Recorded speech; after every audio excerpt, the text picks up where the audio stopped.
Jesus, o Fugitivo. Olá, bem-vindos ao canal Quem Escreveu Torto por Linhas Direitas.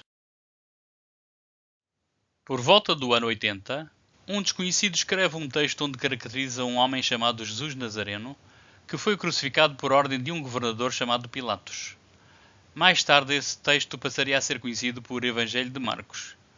Este texto diz que na cruz foi colocada uma inscrição com "O Rei dos Judeus", o que dizia a inscrição segundo os 4 evangelhos.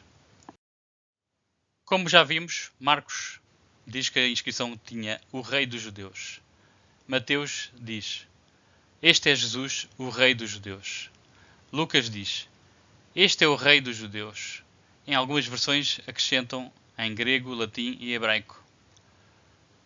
O Evangelho de João diz: "Jesus o Nazareno, o Rei dos Judeus", em grego, latim, hebraico e segundo ordens de Pilatos. Então, segundo os Evangelhos, Jesus foi crucificado com a acusação de ser pretendente ao trono. Isto era a acusação mais grave que poderia haver, pois os pretendentes a rei estavam sempre associados a movimentos de rebelião com potencial de iniciar uma guerra. Depois da crucificação, uma nova personagem, José de Arimateia, foi pedir a Pilatos permissão para retirar o corpo de Jesus da cruz. Marcos diz: "Chegou José de Arimateia, senador honrado, que também esperava o reino de Deus, e ousadamente foi a Pilatos e pediu o corpo de Jesus". Pilatos parece surpreendido, porque não esperava que Jesus já tivesse morrido em tão pouco tempo. Marcos diz: "E Pilatos se admirou de que ele já estivesse morto. E chamando o centurião, perguntou-lhe se já havia muito que havia morrido.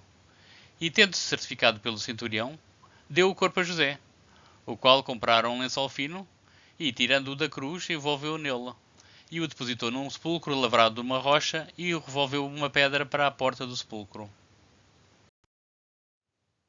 A narrativa do Evangelho de Marcos termina quando algumas mulheres, 2 dias depois, descobrem que o túmulo de Jesus encontrava-se vazio.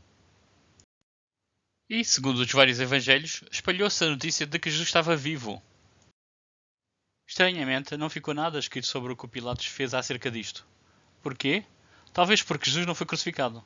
E também talvez porque Jesus não saiu de nenhum túmulo. Então, resumindo, o corpo de Jesus desaparece do túmulo. A alguns, muito poucos, é revelado que a razão do desaparecimento do corpo de Jesus foi a sua ressurreição. Todas as outras pessoas, incluindo as autoridades, ficam sem saber o que realmente se passou.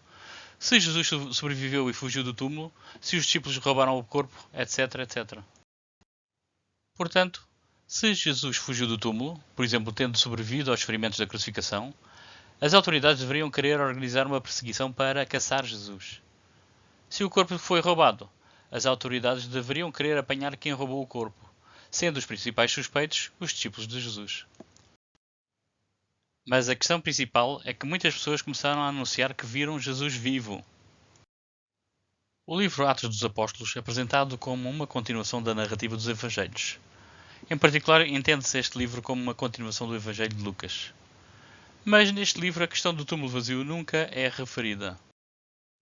No capítulo 1, o ressuscitado Jesus sobe aos céus no Monte das Oliveiras em Jerusalém, depois de ter passado 40 dias com os apóstolos, sem nenhum destes ser detido ou sequer perseguido.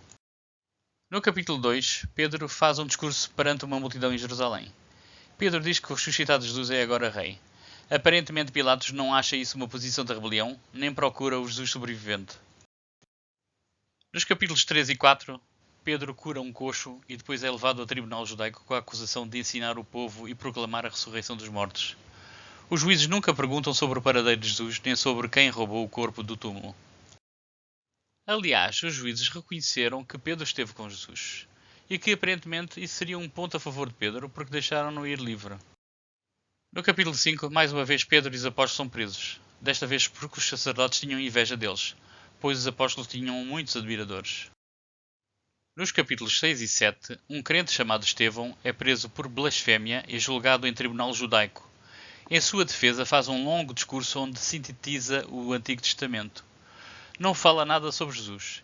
É condenado à morte e apedrejado pela autoridade judaica. Conclusão: Em Atos dos Apóstolos, estranhamente, as autoridades romanas ou judaicas parecem não dar importância à questão do corpo desaparecido do túmulo, nem à questão de Jesus ter sido visto pelos apóstolos e ser referido como um rei.